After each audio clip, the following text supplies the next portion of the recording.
I think if you're going to continue with your intellectual honesty, I hope you'll vote against every project from here on out that includes below market rate units.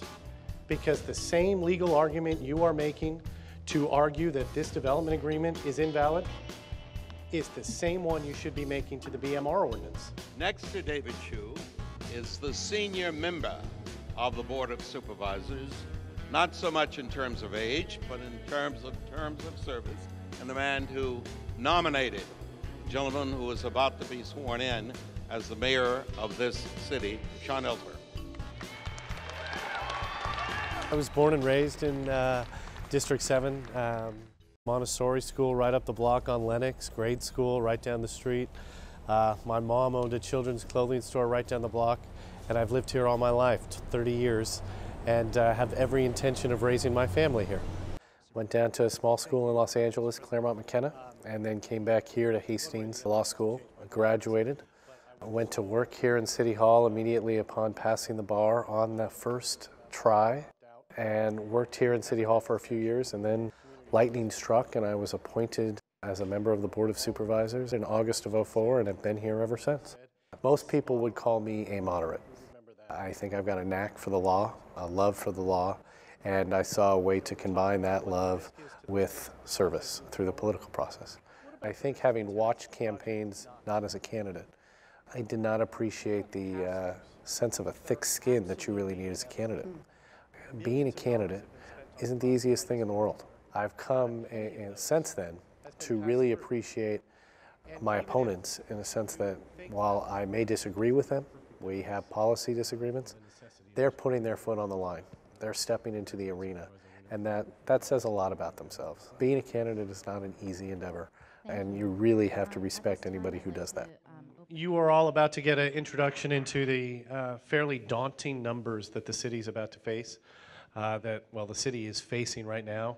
The mayor, the way the process works, the mayor introduces his budget, the first part May 1st, and then the second part June 1st, and then it gets handed off to the Board of Supervisors. Hands down, the single most important issue is the budget. Whether your concern is homelessness, your concern is transportation, parks, public health, fundamentally, it all comes down to how much money do we have and how are we going to spend it. And looking forward, unfortunately, it is getting worse. The amount of money we're spending is far outpacing the amount of money that is coming in. And getting our hands around that and how we're going to bring that into line is the biggest challenge. This is real reform. This is a real proposal that every single San Franciscan can be proud to support come November. And I think it's also important to note, as much as we say real reform, as much as we say $800 million to $1 billion over the next 10 years, that's also real sacrifice. That's real dollars from our public employees. I am thrusting myself into what I think is the biggest challenge within the budget, and that's the costs associated with our city employee pensions and city employee health benefits. Those are the single biggest driver to our expenses, far exceeding our revenues. We're talking literally hundreds of millions of dollars approaching this year, this upcoming fiscal year. On pension and benefits alone, we'll be spending just shy of $1 billion. I was hoping not to have to stand up. I didn't think there'd be a second for a motion that is, frankly, so irresponsible. The notion that cost neutral isn't defined, all due respect, I don't need a definition to tell me what cost neutral means. Money comes in, money comes out. If it's neutral, it's neutral. I don't need a definition in the charter to tell me what cost neutral is. This is not a smart program. It needs to go away. Extending it any longer, spending any more money on this would be just a waste. I think the district has always been home to a voice of kind of passionate common sense, is how I like to phrase it. And it has been for decades, and it's a voice that I try to bring to the Board of Supervisors. 3 ballot measures were placed on the ballot at the very last minute by 4 members of the Board of Supervisors. And I think in the last 48 hours, we've seen that those ballot measures were written rather hastily. There's all kinds of unintended consequences. And this charter amendment fixes that problem. It frankly gives a bit of a lifeline to those 4 supervisors and to a mayor if they ever do something like this again. Payroll tax is one that I think inhibits small business growth. The fact that we are taxing employers on how many jobs they create seems a little counterproductive. We want to encourage people to create jobs. I don't think asking employers to pay a tax on how many they create makes a lot of sense. I think it's my job to be as responsive to the businesses in the district as it is to be to the constituents. And I'm their face of City Hall. I need to be accessible, I need to be open, I need to be responsive, and I can help clear up a lot of this red tape for them. If you tried to use a knife, you'd ruin the cheesecake.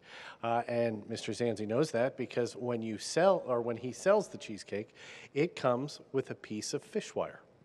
And that's what you need to use to cut this cheesecake because it is so soft, it is so frothy. It's just amazing.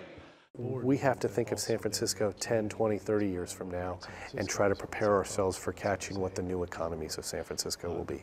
Whether or not it's biotech, which I do think will be a key piece, but information technology, can we be the hub of that? We have to put in place, whether it's addressing our payroll tax, whether it's addressing land use decisions, put in place a conducive atmosphere to attracting those economies. We do that, then it helps with our basic budget, it helps develop new jobs. There's a lot we can do to catch that new economy. Briefly, this is your day. To those of you who've been elected, congratulations. Just to tee off on what President Chu has said about being the most senior, I guess that means I get to give some sage counsel to each of you. The little bit that I would say is it's going to be over before you know it. I'm sitting here and all of a sudden it's dawning on me this is my last time here in an inaugural meeting. Take advantage of every moment you have here. Go after every goal you want to pursue. Don't shy away from the challenges. Keep fighting, keep working for those who sent you here, and I guarantee it will be a rewarding experience and the city of San Francisco will be better off for the work that you do. Congratulations.